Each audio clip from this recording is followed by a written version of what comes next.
yeah, when I was in my senior year of high school, I chose to go straight ahead, oh yeah. I was a dumbass.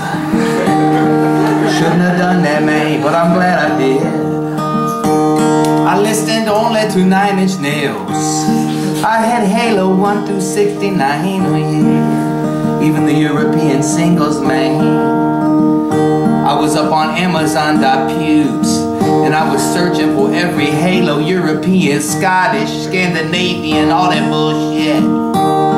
And I got all them records and CDs and tapes. I still got those motherfuckers. If anybody interested in paying $6 million for Halo 1 through 69, including all European singles, holla at your boy. But I don't think any of y'all is probably too interested in that. But you know, Trent Reznor's my boy. Now he looks kind of like a swollen pube off a fucking shrimp's ass or something like that. But he used to be a cool guy, man. When he made like the Downward Spiral and stuff like that, you know, and the Fragile and all that type of stuff.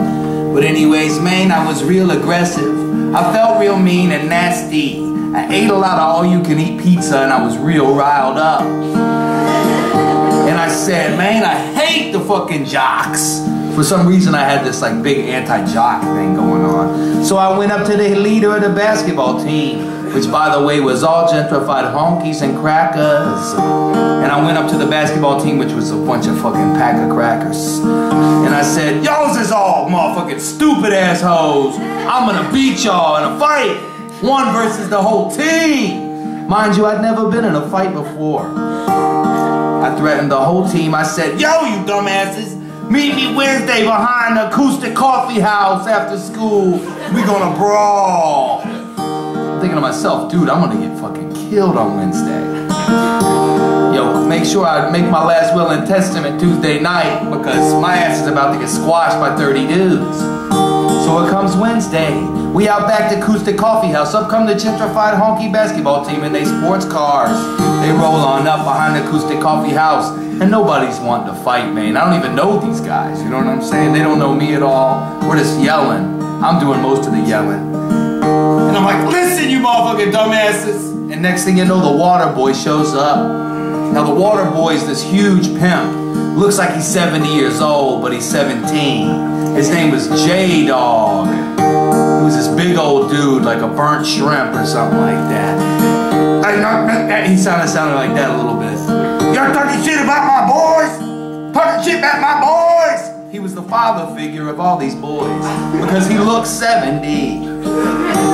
He was actually younger than probably half them, man. He was like 16 or 17. J-Dog, the water boy. He was the water boy for every sport, girls or dudes. He loved doing it, man. He must have been a big Adam Sandler fan or something like that. But anyways, he was the defender of these boys, and he came up to me. He's like, you ain't talking shit about my boys? You ain't talking shit about my boys?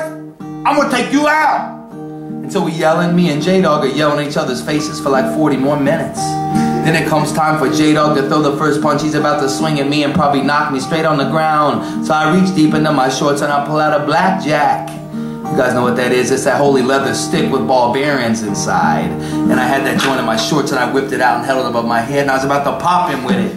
And he goes, "Wah! Wah! Woo!" They gripped that motherfucker and they took him to the hospital because he had like a panic attack. And I won that motherfucking fight.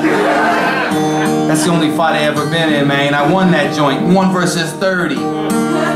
That's my record right there. And that's what this next joint's about, man.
on. Keep your eyes open, keep moving toward the sun, 'cause you know